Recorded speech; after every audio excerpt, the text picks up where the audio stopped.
കോട്ടയം മുണ്ടക്കയത്ത് പുലിയെ കണ്ടുവെന്ന് നാട്ടുകാർ. പൈങ്ങനായിയിൽ ദേശീയപാത പുലി മുറിച്ചു കടന്നുവെന്ന് കണ്ടുവെന്നാണ് നാട്ടുകാർ പറയുന്നത്. പുലിയുടെ സമാനമായ കാൽപ്പാടും കണ്ടെത്തി. ജോസി ബാബു വിവരങ്ങളുമായി ചേരുന്നു. ജോസി, എപ്പോഴാണ് പുലിയെ കണ്ടത്?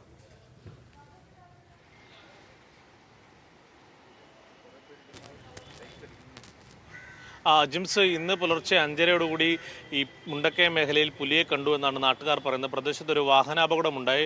അതുമായി ബന്ധപ്പെട്ടുകൊണ്ട് പുലർച്ചെ ആളുകൾ റോഡിലേക്ക് ഇറങ്ങിയപ്പോഴാണ് ഇത്തരത്തിൽ പുലി റോഡ് കടന്നു പോകുന്നതായി കണ്ടതെന്ന് പറയപ്പെടുന്നത്. എന്തായാലും ഈ സ്ഥലത്ത് ഇപ്പോൾ ഈ ആളുകളുടെ സംശയത്തെ തുടർന്ന് വനം വകുപ്പ് പരിശോധന നടത്തിയിട്ടുണ്ട്. പുലിയുടേത് എന്ന് സമാനമായ രീതിയിലുള്ള ചില കാൽപ്പാടുകൾ കണ്ടെത്തിയിട്ടുണ്ട്. എന്നാൽ വനം വകുപ്പ് പുലിയാണ് എന്ന കാര്യം സ്ഥിരീകരിക്കുന്നില്ല. മുണ്ടക്കയത്ത് ഈ നഗരപ്രദേശത്തോട് ചേർന്ന് ധാരാളം റബ്ബർ തോട്ടങ്ങളും മറ്റുമുണ്ട്. അത്തരത്തിലുള്ള ഒരു സാധ്യത പൂർണ്ണമായും വനംവകുപ്പ് തള്ളിക്കളയുന്നില്ല. അതേസമയം തന്നെ കാട്ടുപൂച്ചയോ മറ്റാകാമെന്നുള്ളൊരു സാധ്യതയും അവർ പറയുന്നുണ്ട്. എന്തായാലും വിശദമായ പരിശോധന നടത്തുകയാണ്. പാലൂർക്കാവിന് സമീപം ഒരു ആഴ്ചകൾക്ക് മുമ്പ് വളർത്തുമൃഗത്തെ വന്യജീവി ആക്രമിച്ചിരുന്നു. ഇതും പുലിയാണെന്നുള്ള സംശയമാണ് നാട്ടുകാർ ഇപ്പോൾ പങ്കുവെക്കുന്നത്. നമുക്കറിയാം, 1.5 മാസം മുമ്പ് വീട്ടമ്മയെ കൊലപ്പെടുത്തിയ മുണ്ടക്കയത്ത് അടുത്ത് കാട്ടാന ആക്രമണത്തിൽ കൊല്ലപ്പെട്ട സംഭവം ഉണ്ടായത് ഈ മുണ്ടക്കത്തിനോട് ചേർന്ന് ഇടുക്കി ജില്ലയോട് ചേർന്ന പ്രദേശത്താണ്. ടിആർ&ഡി എസ്റ്റേറ്റിലാണ്. ഈ സ്ഥലത്തൊക്കെ വന്യജീവി സാന്നിധ്യം അടുത്തിടെ വലിയതായി കൂടി വരുന്നുണ്ട്. ഇത്തരം ഒരു ആശങ്കയാണ് ഇപ്പോൾ മുണ്ടക്കയത്തെ ജനങ്ങളും പങ്കുവെക്കുന്നത്. നഗരപ്രദേശത്ത് തന്നെയാണ് ഈ